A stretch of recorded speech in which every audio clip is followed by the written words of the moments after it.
Mike Palmer was living an ordinary life until on a deserted road he found himself rescuing an otherworldly being from a crashed spaceship.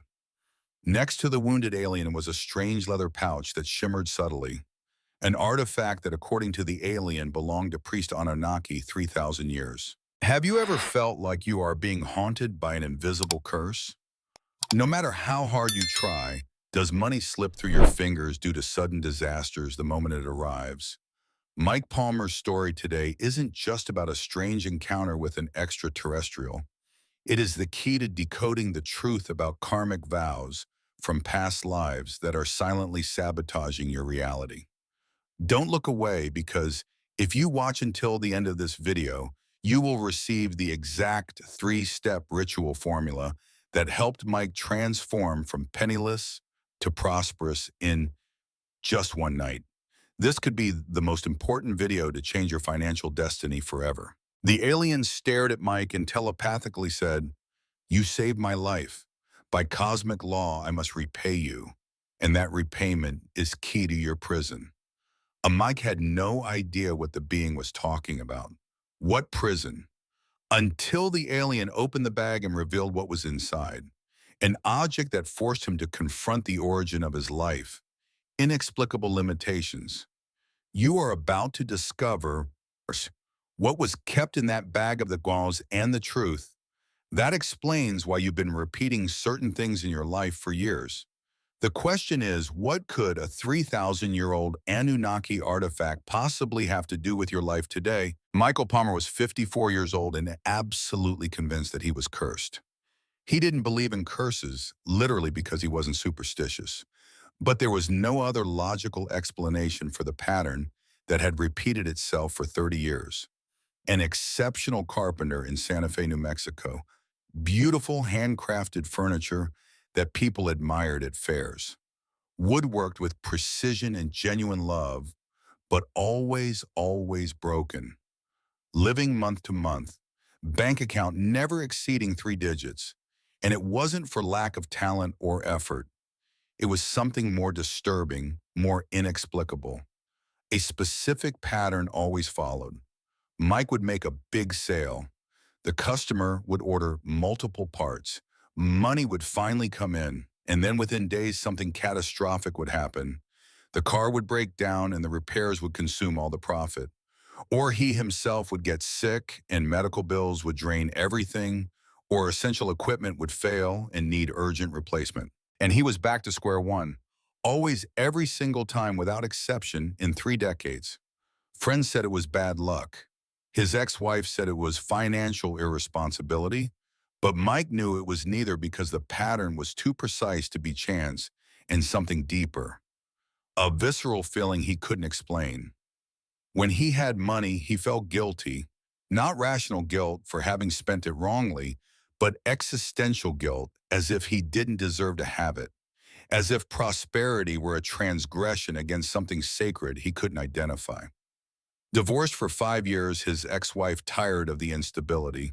He lived alone in a small apartment, his workshop in a tiny backyard. And on that particular night, a Saturday in November 10, driving on a deserted road, returning from a craft fair in Albuquerque, where he had sold only 2 small pieces, family frustration settled in his chest, thinking for the 1,000th time, "I'm good at what I do. Why does this never work?" And that's when he saw a light in the sky, not a star or a plane, but a bright object descending rapidly, very rapidly. Its trajectory wasn't free fall, but controlled as if the pilot were trying to land, but losing control. The object passed over the road perhaps 100 meters above with a sharp, piercing sound and crashed violently in an open field about 200 meters from the road. An explosion of earth in a pale blue light. Mike braked instinctively, the car skidding slightly in gravity, pulled over to the side of the road, his heart racing, and sat there for seconds processing. Was it real, a meteor? But meteors don't make controlled turns. And that object definitely maneuvered before falling, and curiosity overcame fear, or perhaps indifference to his own safety after decades of failure. And he got out of the car, jumped over a barbed wire fence, walked across a dry field under a starry sky towards the impact point where smoke was rising. And when he got close enough, he saw it wasn't a meteor. It was a spaceship, small, maybe 5 meters in diameter. Flattened oval shape, metallic surface, but organic texture, severe damage on one side door partially open, or torn off on impact, smoke billowing out, interior lights flashing erratically. And Mike shouted, his voice echoing in the desert silence. Is anyone there? Do you need help? Silence for seconds, then a faint sound, something moving inside, and Mike, against all instinct for self-preservation, approached the entrance, looked inside, darkness except for intermittent red and blue lights, and saw a figure lying on the floor near a damaged console, small, perhaps 5, tall, thin body, disproportionately large head. And when the light flickered again, Mike saw clearly it wasn't human. Silvery gray skin, huge closed eyes, a deep cut on the side of its head, leaking liquid that looked like liquid silver, not red blood. And next to the creature, a detail that Mike registered even in shock was a bag, not an ordinary bag, but a magnificent handcrafted object. Leather, or a material that looked like leather but wasn't, an impossible texture, dark brown with subtle golden tones, and it shone slightly, a weak luminescence of its own. And it was closed with a clasp that looked old, handcrafted, with symbols that Mike didn't recognize. Mike, a carpenter who instinctively appreciated fine craftsmanship, thought briefly, what an incredible piece of work. But then his focus shifted to the unconscious creature and his instinct to help, the very concept that his survival instinct told him to run one. He entered the craft, crouched down, gently touched the creature's shoulder, and asked, "Hey, are you alive?" The creature didn't respond, but it was breathing, its chest rising and falling slightly. And Mike, not knowing what else to do, put his arms under its body and lifted it surprisingly light, maybe 30 kilos, and carried it out of the craft, lay down on the dry grass, and then went back, picked up the bag too. He didn't know why, curiosity or intuition, that it was important, and ran back to the carrying the alien creature in the back seat and the shiny bag in the passenger seat. He drove not to the hospital because his instinct told him the government would capture the alien and he would never know what happened, but home to a small apartment 15 minutes away, and carry the alien inside, lay down on the sofa, got clean cloths and water, carefully cleaned the wound, and while cleaning, he saw something impossible. The cut began to heal on its own flesh, visibly regenerating, slow but undeniable. And within minutes, the wound was closed, only a faint silver line where the deep cut had been. The alien opened its eyes. Enormous black eyes with no visible pupils but infinite depth. And Mike froze, damp cloth still in his hand, expecting fear but feeling none. Instead, curiosity mixed with a strange reverence. And then a voice came, not a sound but directly into his mind. Telepathic, clear, as if someone were speaking right next to his ear.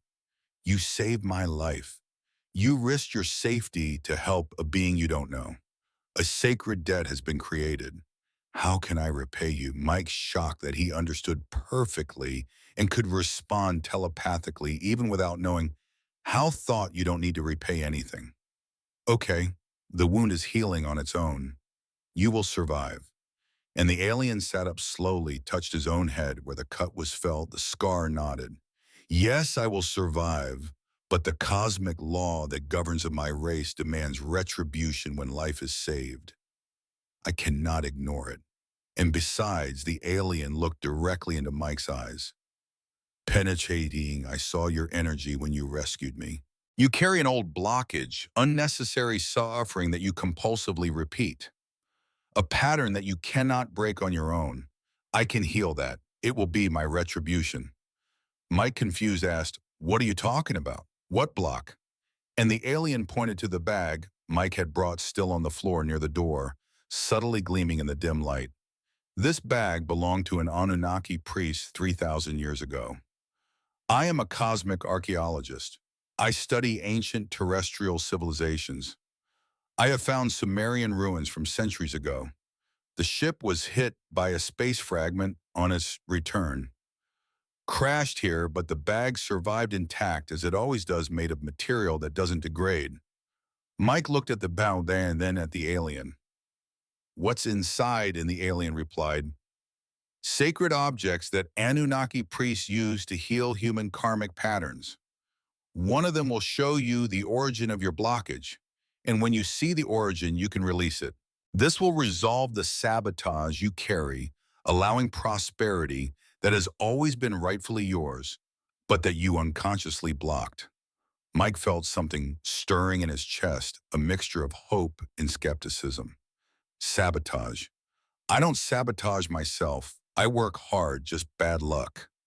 Alien shook his head. It's not bad luck, Michael Palmer.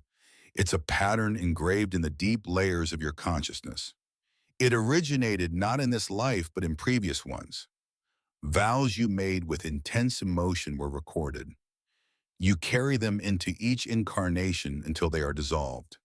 And inside that bag, there is a tool that will show exactly when and why you chose poverty as your path. Ready to see, Mike looked at the bag on the floor, then at the alien sitting on his couch. A faint silver scar gleaming on his forehead, where minutes before there had been a deep wound, and asked telepathically, you said I'm bound by an old vow. What does that mean? What kind of vow? And the alien replied, promises made in past lives with intense emotion engraved in deep layers of the soul carried through reincarnations until consciously dissolved, common in humans, but rarely identified, causing patterns that modern psychology cannot explain. Because the root is not in this life. Mike, skeptical, even in the presence of a telepathic alien in his room, said, I don't believe in reincarnation, past lives, that kind of thing. The alien tilted its head, a curiously human gesture. Belief isn't necessary for truth to exist. The pattern you've been repeating for 30 years, financial sabotage, every time you prosper, doesn't stem from childhood trauma or conditioning from this life. Have human therapists tried to cure it? Have psychological techniques solved it? Mike hesitated. I tried therapy a few years ago. It didn't work. The therapist said it was self-sabotage, but we couldn't understand why. The alien nodded. Because the origin is beyond the reach of this life's memory. The tool inside the bag accesses soul memory, not brain memory. It will show you exactly when you chose poverty as your path. The alien stood up, walked to the bag, crouched beside it, and Mike saw more details now with the room's light on. The craftsmanship was extraordinary. The symbols engraved on the leather were impossible. Cuneiform Sumerian writing that Mike vaguely recognized from documentaries, but more elaborate, interwoven with complex geometry. The clasp was a metal mechanism that looked like bronze but shone like gold, worked with a precision that modern machines would have difficulty replicating. Alien touched the zipper, murmured something Mike didn't understand. Sounds that weren't words, but frequencies. And the zipper clicked open on its own without any physical force applied, just sonic resonance, and opened the bag. And the interior was deeper than the exterior, suggested a geometric impossibility. But there it was, and inside Mike saw objects wrapped in dark fabric that also subtly glowed. Alien explained while examining the contents. Anunnaki priests were not merely rulers, as Sumerian texts simplified them. They were healers of souls studying human karmic patterns, creating tools to identify and dissolve blockages that hindered evolution. This bag belonged to Enki, personally leader of the seven sages. I found it in a secret chamber beneath a ruined ziggurat that modern humans never discovered. It was waiting to be found, as if Enki knew that one day it would be needed again.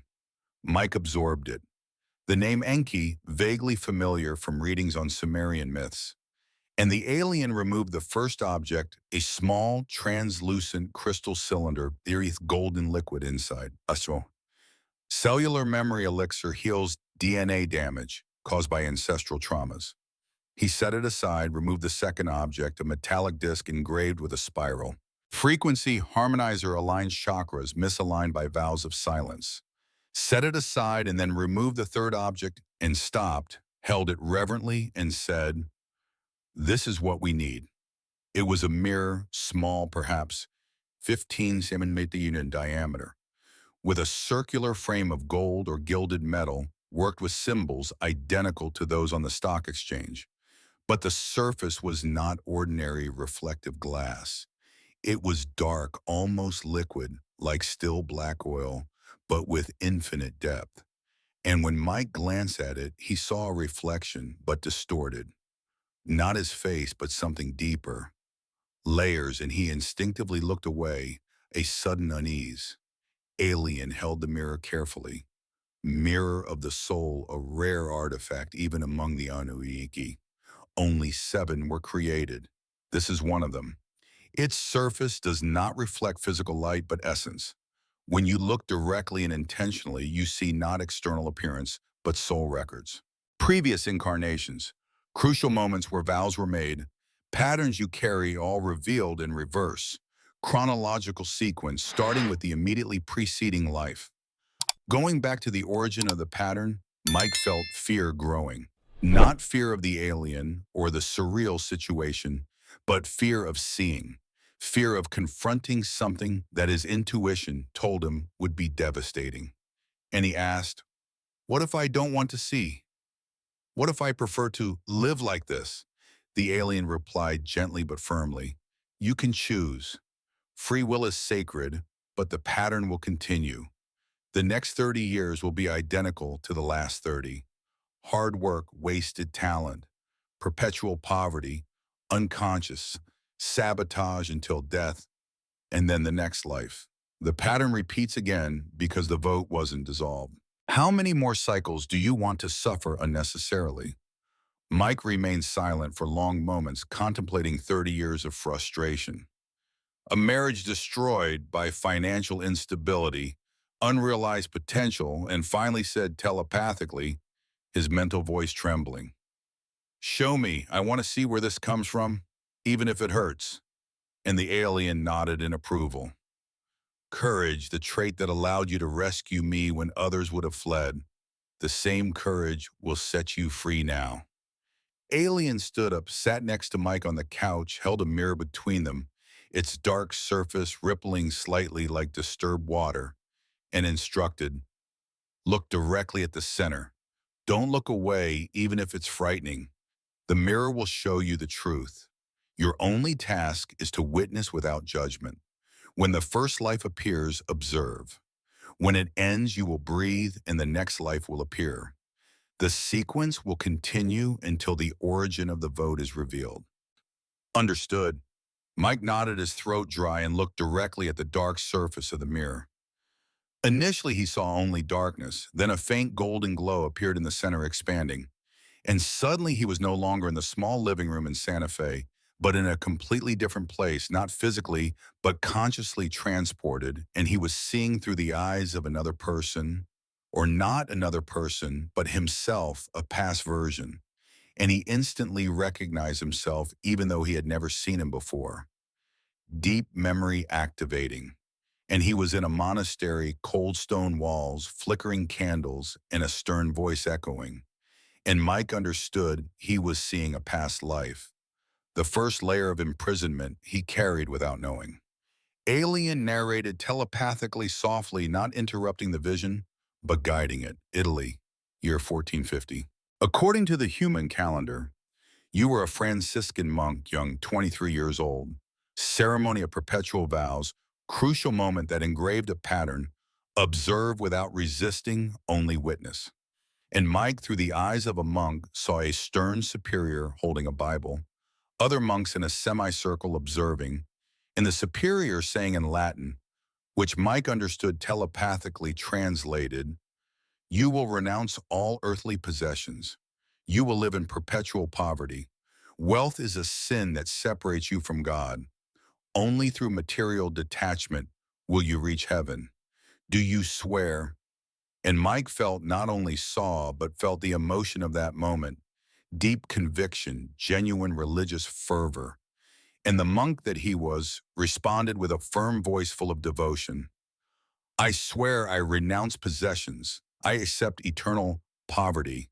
Wealth is a sin, And as he said it, he felt pride, purpose, absolute certainty that he was making a sacred choice.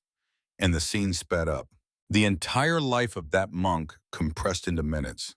60 years living in a tiny cell, worn out clothes, meager food, constant, cold, but always with pride.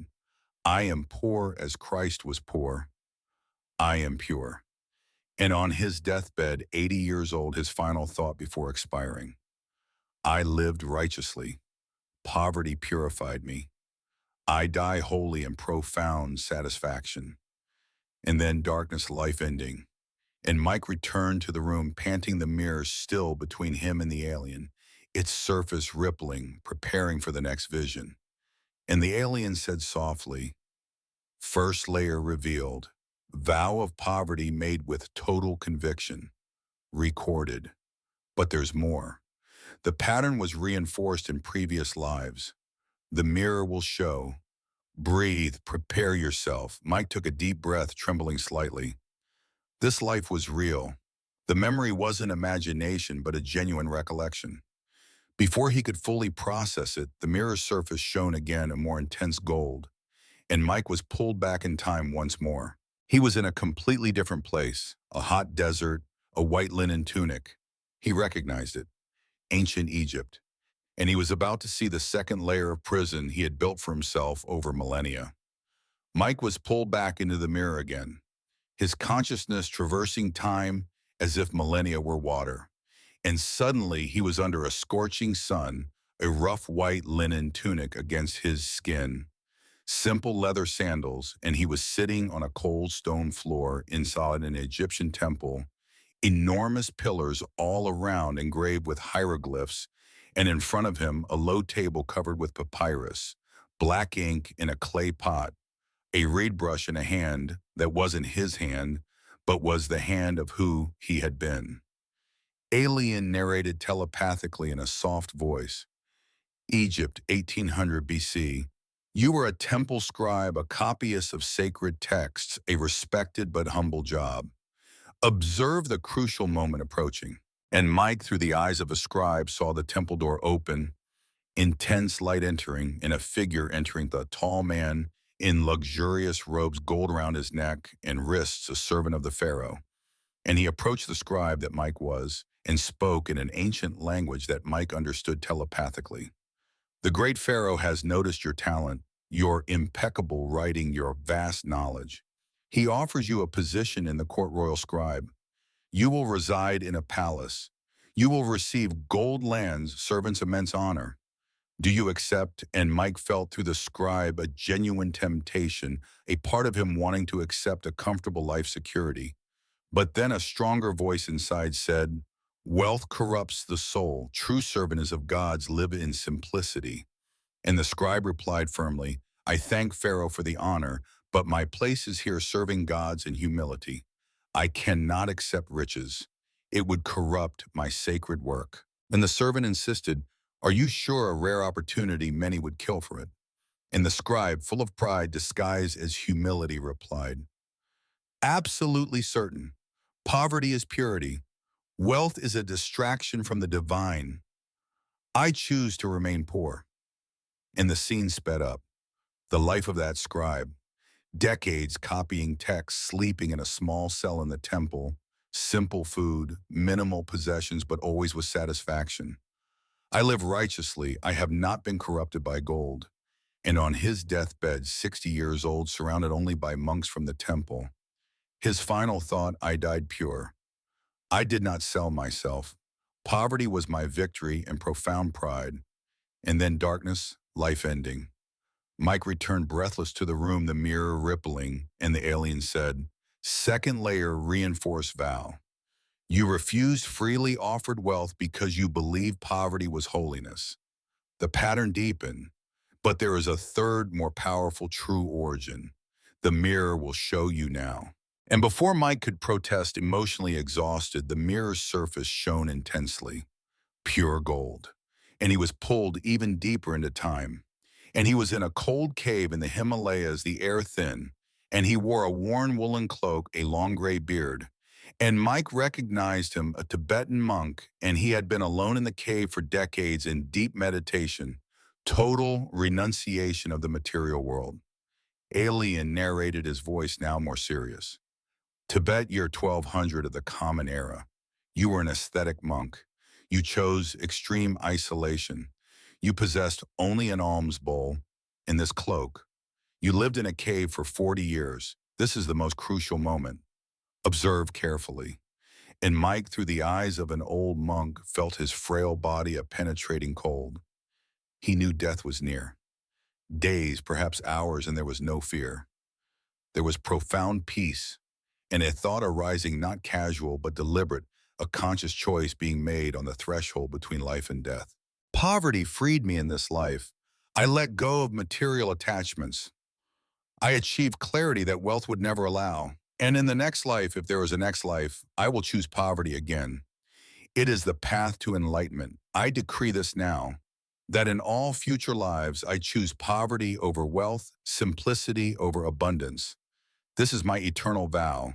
And with that thought, the monk breathed his last, dying in absolute peace. But that final thought remained etched in his memory, a command to his soul of profound programming. I will choose poverty in future lives.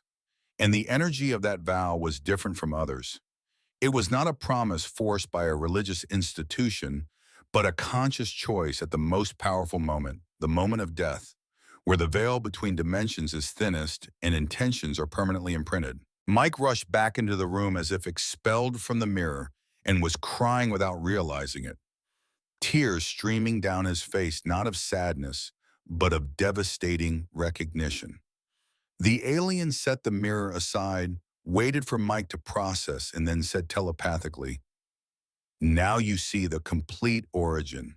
3 lives where you chose poverty, believing it to be a spiritual path. First, as a Franciscan monk bound by institutional vows. Second, as an Egyptian scribe refusing wealth out of pride disguised as purity. Third, as a Tibetan monk making a conscious vow at the moment of death. This last one was the most powerful because it was deliberate. The soul programmed itself. Choose poverty in future lives." Mike asked between sobs, his voice. "So I'm not cursed. I'm not flawed. I'm just fulfilling a vow I made 800 years ago." Alien nodded. "Exactly. Your subconscious obeys ancient programming. When money comes, an internal alarm goes off. This violates a vow. This distances you from the divine, and sabotage happens automatically. Accidents, illness, broken equipment. It's not bad luck. It's an internal mechanism ensuring you fulfill your vow. Even if you don't consciously remember it, the soul remembers, and the soul is more powerful than the conscious mind." Mike wiped his face with a trembling hand. But those lives were sincere. Do the monks truly believe that poverty was sacred? Weren't they wrong? And the alien replied, they weren't wrong in their context. In times when wealth meant exploitation of others, oppression, corruption, poverty was a valid ethical choice. But context has changed. Today, wealth can be used for good. It can serve others, heal, create beauty, uplift, and most importantly, a vow that was appropriate for one life. Doesn't need to imprison all future lives. It served a purpose at that moment. It no longer serves a purpose now, and you have the power to release it. Mike looked at the alien with hope mixed with skepticism. How vows recorded centuries ago can be dissolved like that, and the alien pointed to the mirror. Seeing the origin is the first step. Conscious recognition. You brought the pattern from the unconscious to the conscious. Now it can be worked on. The second step is a verbal declaration of release. Words have power when spoken with sincere intention. It's not magic, it's the mechanics of consciousness. The soul responds when you command clearly. But before teaching the ritual of release, you need to understand something crucial about karmic vows in general, because this pattern is not unique to you. Millions carry similar vows without knowing it. Alien stood up, walked to the window, looked at the Santa Fe night sky, the stars shining, and continued telepathically. Karmic vows are promises made in past lives with intense emotion. They are engraved in deep layers of the soul carried through reincarnations, remain active until consciously dissolved. Common types include a vow of poverty like yours, but also a vow of celibacy that causes sabotage in relationships, a vow of silence that causes fear of expression, a vow of martyrdom that causes patterns of perpetual suffering, and others, each creating a specific pattern in this life. Mike absorbed that his mind racing. How does a person identify if they have a karmic vow? And the alien turned huge black eyes, meeting Mike's three signs. First, a destructive pattern that repeats itself despite sincere efforts to change. Second, conventional therapy doesn't solve it because the root isn't in trauma from this life. Third, inexplicable guilt when violating the pattern, like you feel guilty when you have money for no rational reason. These three together indicate an active karmic vow. And the alien went back to the sofa, sat next to Mike. And now that you've seen the origin of your vow, that you understand the mechanism, you're ready for the second step, the ritual of release. It's simple, but it must be done with total intention, without doubt, without reservations. Because the soul only releases a vow when you are absolutely certain that it no longer serves that purpose. Ready to learn, Mike looked at the alien, cautious hope growing. Teach me. I want to release this. I can't stand repeating the same pattern for another 30 years. And the alien nodded. I will teach you, but first understand the mechanics of what you will do. It's not magic or religious ritual. It's direct communication with your own soul using language that the soul understands. Clear verbal intention. Alien picked up the mirror again, held it between them, its dark surface now calm. The soul operates on deeper layers than the conscious mind. The conscious mind may desire wealth, but if the soul carries a vow of poverty, the soul always wins. The soul is older, more powerful, and has access to mechanisms that the conscious mind cannot reach.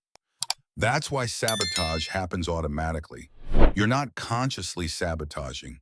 It is the soul executing ancient programming. And the only way to change the soul's programming is to speak directly to it in a language it recognizes. Mike asked, "What language?" And the alien replied, "Recognition plus declaration. First, you acknowledge that the vow exists. You validate that it served a purpose in a previous context. This is crucial because the soul does not release what it feels rejected.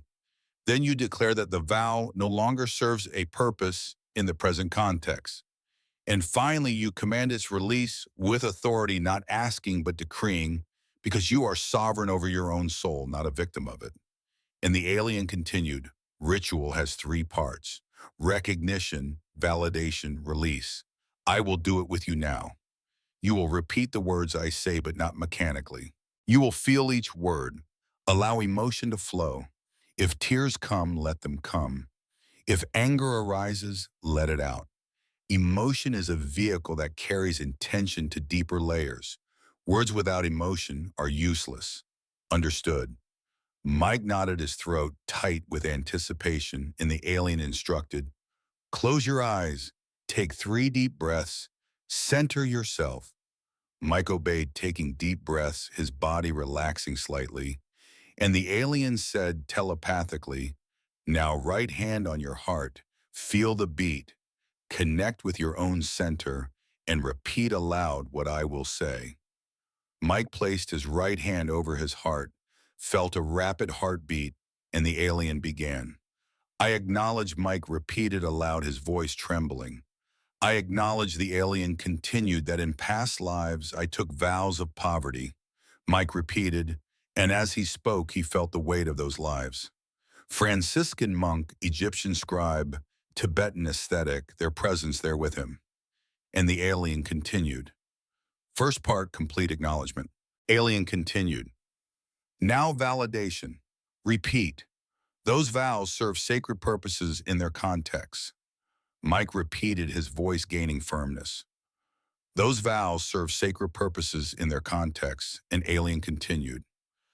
They allowed me to focus on spiritual development without the distraction of material wealth. Mike repeated, and as he spoke, he felt the truth of it. Those monks were not wrong. They lived with integrity in their time.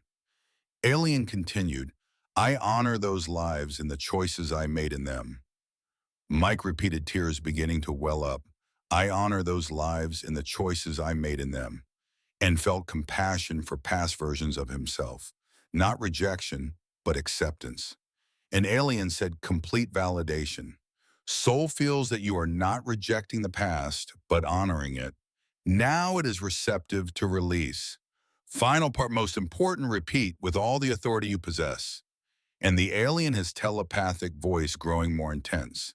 I declare now, Mike repeated loudly. I declare now, the alien continued, that those vows no longer serve my present path. Mike repeated, feeling absolute truth, that those vows no longer serve my present path. The alien went on. Context has changed. Purposes have been fulfilled. I am free to choose a new path. Mike repeated each word, his emotion building, and the alien reached the crucial moment. Now, final command, repeat with absolute certainty. I release all vows of poverty from all past lives. Mike took a deep breath and said in a firm voice, firmer than he expected, I release all vows of poverty from all past lives. And as he said it, he felt something. Not imagination, but a physical sensation, an immense weight leaving his chest, as if an invisible rope wrapped around his heart for decades had come loose and fallen. Alien continued, I declare my vows completely dissolved. Mike repeated, tears now flowing freely. I declare my vows completely dissolved, and a feeling of lightness increased. Alien finished. I am free to prosper. I am worthy of abundance. I deserve to receive. I accept wealth with gratitude. So it is done, Sung. Mike repeated each phrase, his voice breaking in sobs, but firm in his intention. I am free to prosper. I am worthy of abundance. I deserve to receive. I accept wealth with gratitude. So be it. It is done. And the moment he said the last word, done, something clicked internally. Not auditory, but energetic, like a door locked for centuries finally opening. And Mike opened his eyes, his face wet with tears, and looked at the shocked alien. I felt something come out. I physically felt something heavy come out. Alien nodded, setting the mirror aside. It wasn't imagination. The energy of old vows was literally trapped in your energy field, mainly around your heart. A conscious declaration of release with sincere emotion dissolved the energetic structure. The vows no longer exist. The programming has been deleted, and now your soul is free to allow prosperity to flow without automatic sabotage. Mike touched his own chest, where he still felt a strange warmth and tingling. Is it permanent, or will the vows return? Alien replied, permanent if you remain certain of the release. If you doubt, if you feel guilt again and don't confront it, the vows may partially reform. But as long as you remain aware of what you did today, remember that you chose to release and that you have the right to prosper. The old programming doesn't return. And to strengthen it in the coming days, whenever you feel any lingering guilt about money, repeat the statement, I release the vows. I am free to prosper.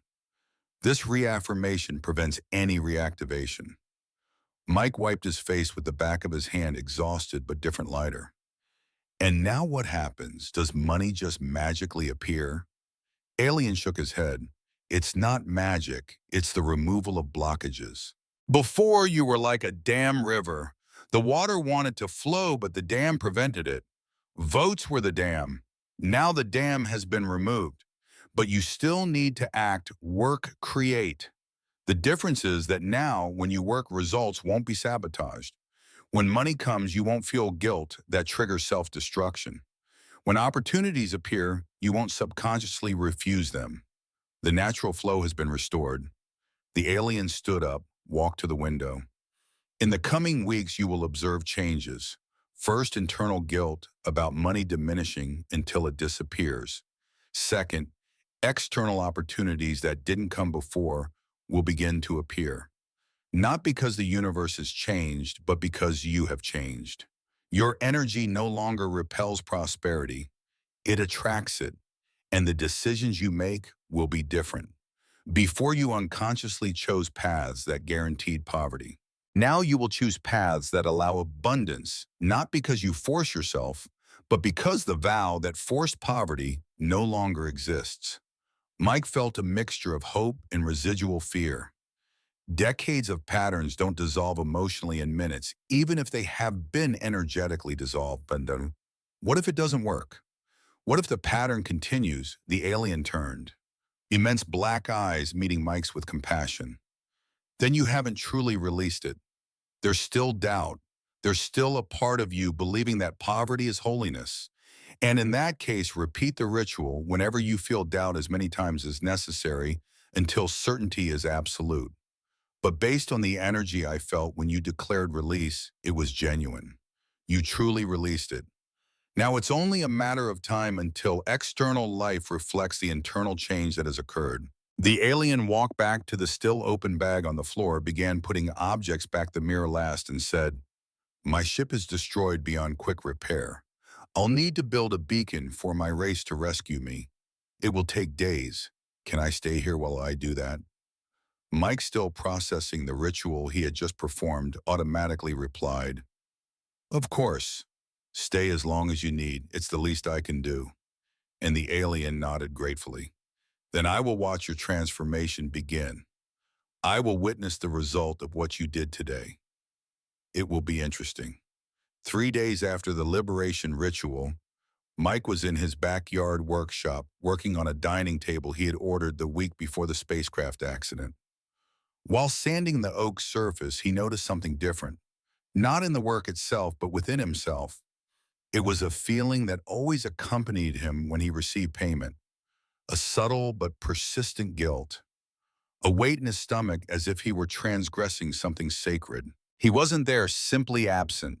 He stopped sanding for a moment, testing it, thinking deliberately, "I'll charge $1.200 for this table. It's quality work. I deserve to be well paid." He waited for guilt to surface, as it always did, but nothing, only quiet certainty. "Yes, I deserve this."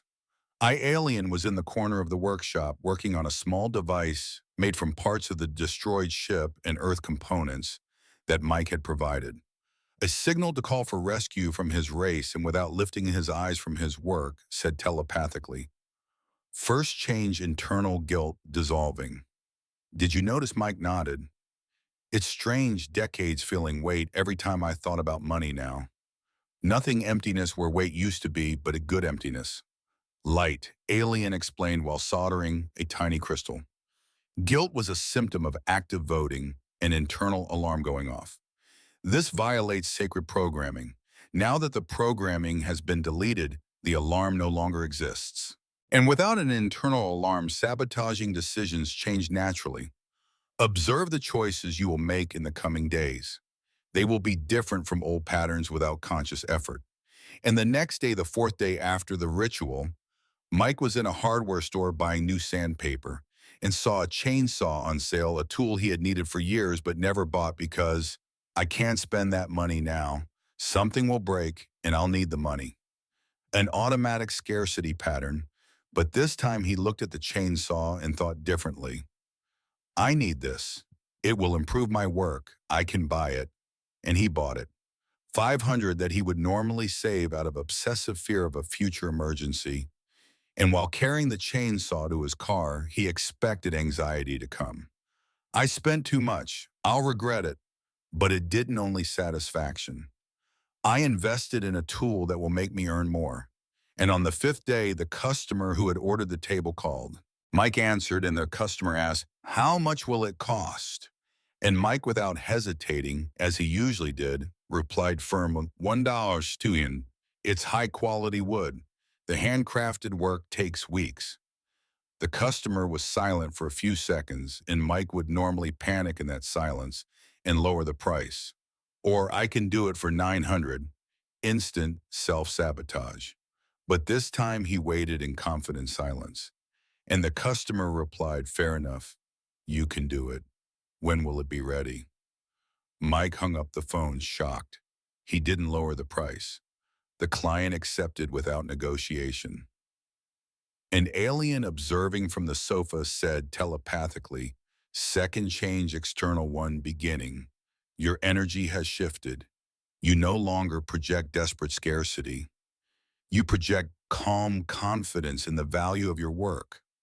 Clients feel this subconsciously and respond differently. And on the sixth day, Saturday, Mike went to the craft fair. As he did every Saturday, set up a stall with smaller pieces and noticed an immediate difference. People stopped more, asked more questions, and a woman picked up a wooden bowl that Mike had made that asked the price 80, and she said, "That's expensive." And normally Mike would immediately lower the price, afraid of losing a sale. But this time he calmly replied, "It's cherrywood naturally treated handmade. It lasts for decades. It's worth the investment." And the woman looked at the bowl again, felt its weight, its quality, and said, "You're right, I'll take it." And at the end of the fair, Mike had sold 8 pieces, his best day in months, and driving back with the alien in the passenger seat, he asked telepathically, "Is this real?" "It's not a coincidence. A good week happens sometimes."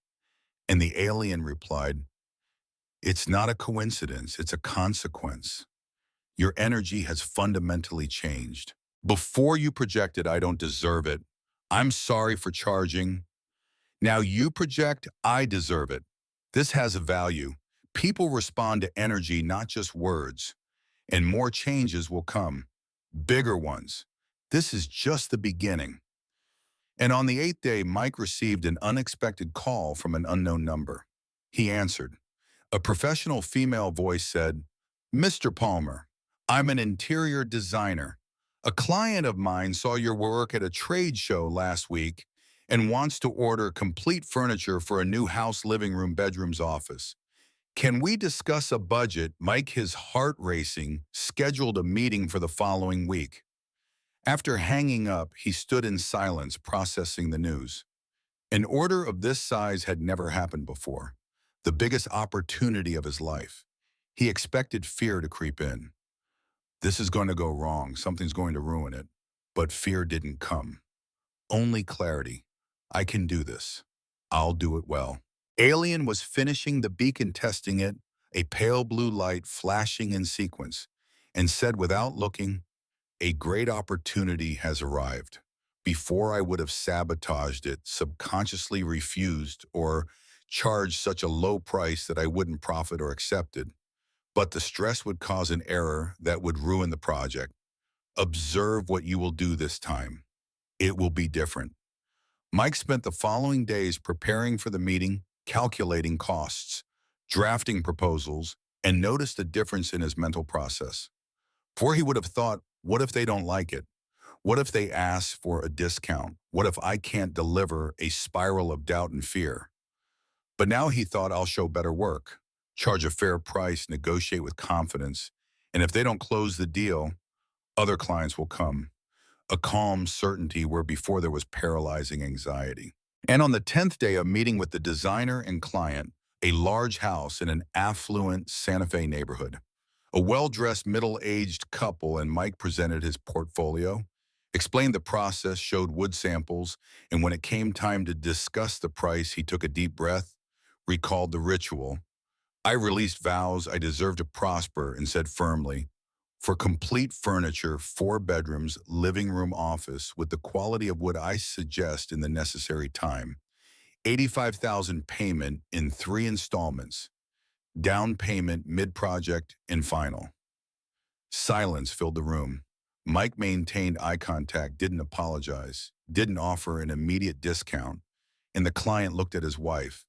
She nodded slightly, and he turned to Mike. "When can you start?" And Mike, controlling his inner shock, replied professionally, "I start next week. First piece of furniture delivered in 6 weeks." And they shook hands. Contract signed. The biggest project of Mike's life in driving back home.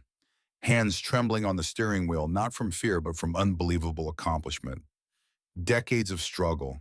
And in 10 days after releasing vows, life completely turned around. Alien was waiting at home, signal flare ready, and said telepathically when Mike entered, "You closed it." I felt your energetic shift, even from a distance. First major manifestation of release, 85,000. More than you earned in an entire year before, correct? Mike nodded silently, still processing, and sat on the sofa. An alien continued. And you still haven't sabotaged, haven't lowered prices unnecessarily, haven't doubted your ability, haven't created internal disaster. This is proof that votes were truly dissolved. But Alien paused meaningfully. A bigger test will come. Mike looked worried. What test? And the alien replied, and when the money actually comes in the first installment, tens of thousands in the account, the old pattern will try to reactivate. The part of you that lived in poverty for 30 years will feel fear. This is wrong. I need to get rid of this. And unconscious decisions will try to sabotage it. That will be a crucial moment. If you go through it maintaining certainty of liberation, the transformation will be permanent. If you let fear win, vows may be partially reformed. 2 weeks later, Mike was staring at his computer screen on the online banking platform. His account balance showing a number he had never seen before, $28.340. The first installment of the contract deposited. His hand trembled on the mouse, not with joy, but with sudden visceral panic. This is wrong. I shouldn't have this much money. Something bad is going to happen. I need to get rid of this quickly before disaster strikes. Automatic thoughts. A 30-year pattern of trying to regain control. And Mike felt an overwhelming urge to transfer money to anything, pay off debts that weren't urgent, buy equipment he didn't need immediately, any way to empty his account back into a comfort zone of scarcity. And then a telepathic voice. The alien was outside working in the yard but connected. It's happening. The test I mentioned. You feel panic, right? The impulse to sabotage. This is a crucial moment. Don't act on impulse. Breathe. Remember what you did. Repeat the statement. Mike closed his laptop, placed his hand on his heart as he had done in the ritual, took 3 deep breaths, and said aloud, "Alone in the room, I have released vows of poverty. I am free to prosper. I deserve this money. I don't need to get rid of it. I can keep it and use it wisely."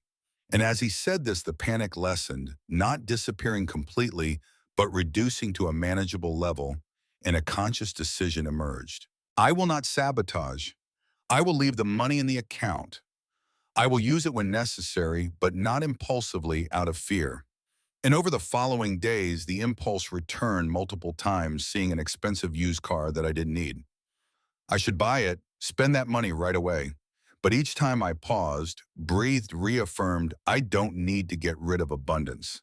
I can keep it. And the impulse passed, and gradually over 3 weeks, panic about money in the account completely dissolved, replaced by tranquility. I have resources. I am secure. I can invest intelligently.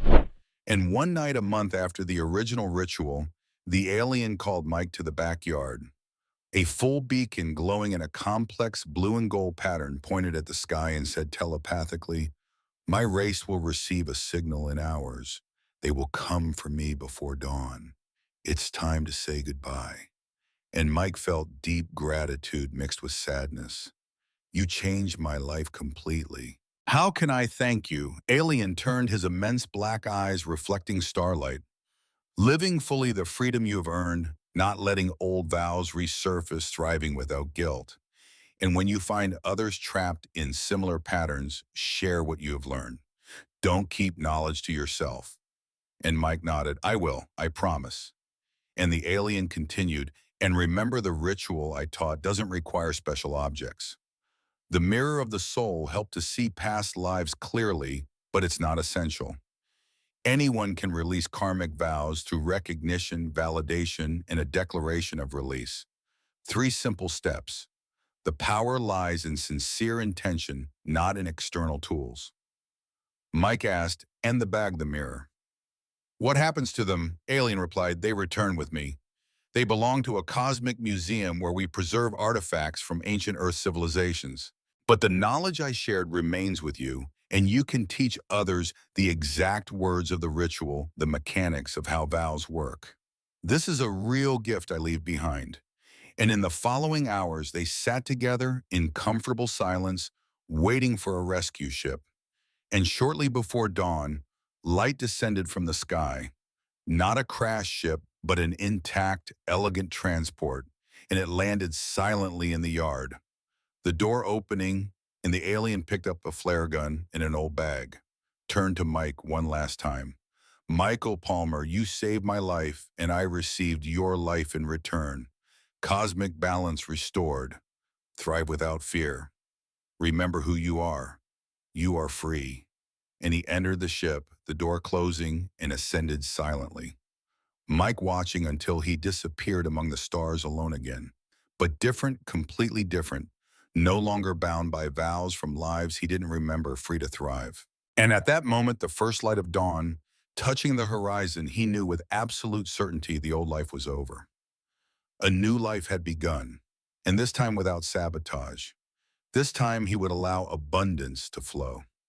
6 months after that night when the alien left, Mike was in a new workshop, not a tiny backyard, but a rented warehouse with adequate space, professional equipment, two assistants working on projects simultaneously. And he looked around still occasionally in disbelief. This is real. This is my life now.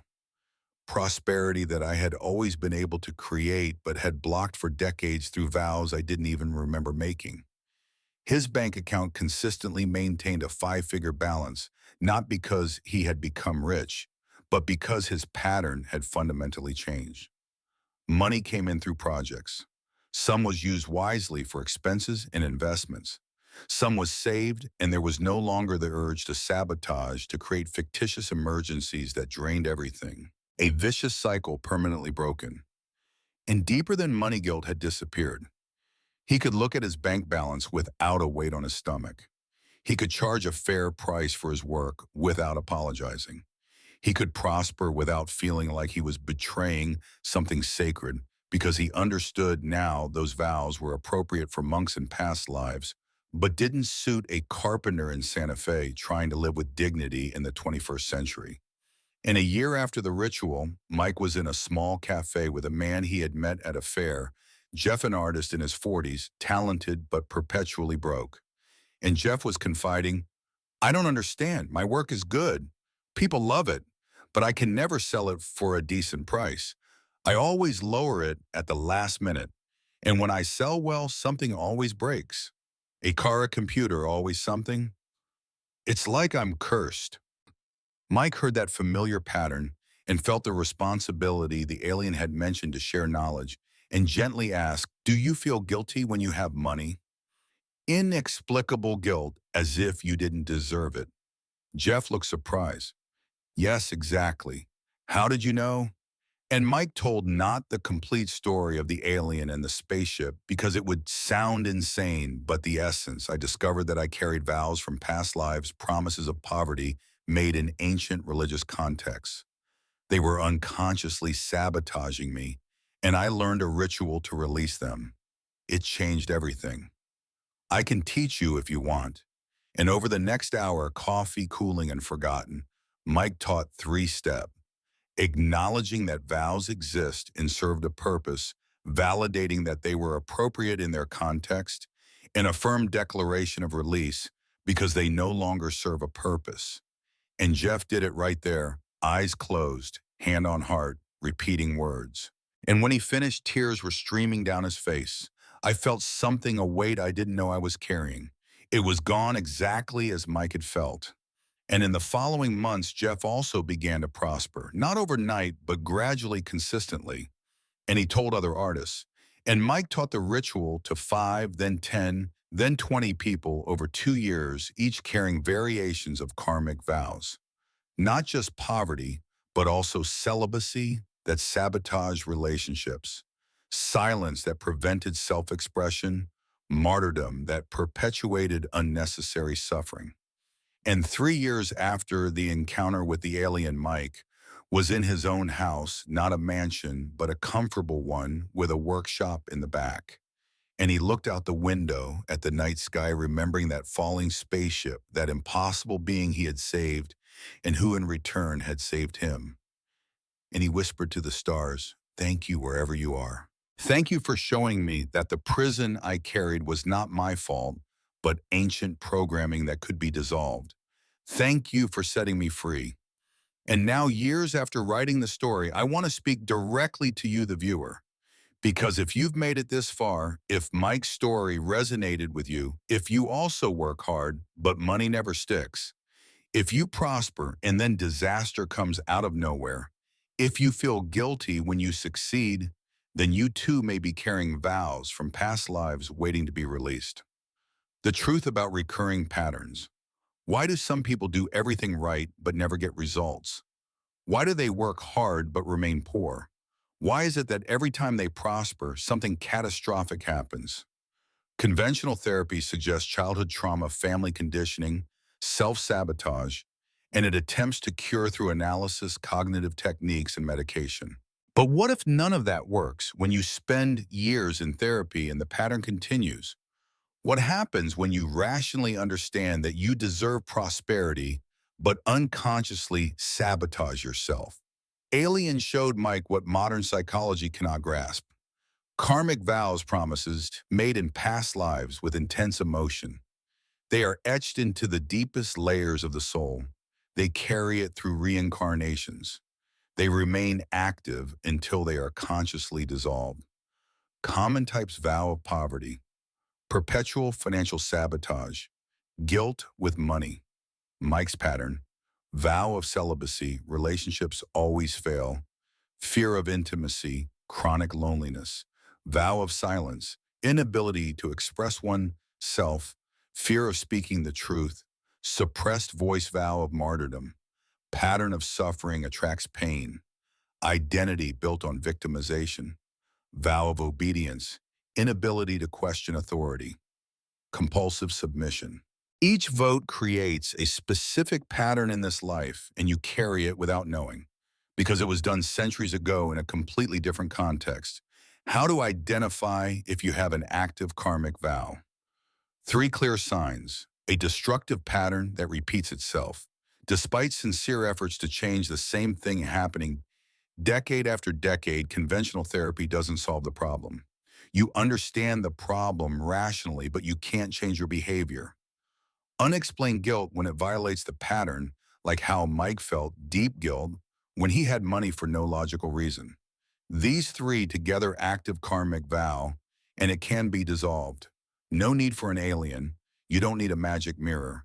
You can do it yourself with the ritual I will teach you, or with our specialized therapists if you prefer guidance.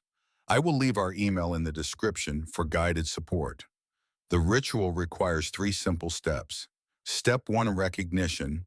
Acknowledge that voting exists. I acknowledge that in past lives, I took vows of poverty, celibacy, silence, martyrdom. It brings patterns from the unconscious to the conscious. Step 2, validation. Validate that your vote served its purpose in your context. Those vows serve sacred purposes. I honor those choices. The soul doesn't release what it feels rejected. It needs to honor it before letting go. Step 3, release. Declare with authority that voting is no longer valid. I release all vows I made in past lives that no longer serve my good. I declare those vows dissolved. I am free to prosper. Love, express myself, be happy. So it is. It is done. Say it out loud. Hand on your heart with genuine emotion. Tears may come, let them flow. Anger may arise, let it out. Emotion carries intention to the deepest layers of the soul. And when you declare it with absolute certainty, you will feel it. Weight shedding, invisible rope loosening. It's not imagination. It's the energy of votes dissolving. Mike felt it. Jeff felt it. 20 people Mike taught felt it. And everyone without exception began to prosper within weeks. Not magically, but organically, because the block was removed. Natural flow restored. Mike's story is proof that poverty is sometimes not fate, but an unconscious choice we can change. If you are ready to let go of old burdens just like Mike did, take the first step right now. comment the mantra down below. I release all vows of poverty. I am worthy of prosperity. Don't forget to hit like and subscribe so you don't miss the next profound spiritual lessons that will help you create a new life. Thank you for listening, and I wish you absolute freedom.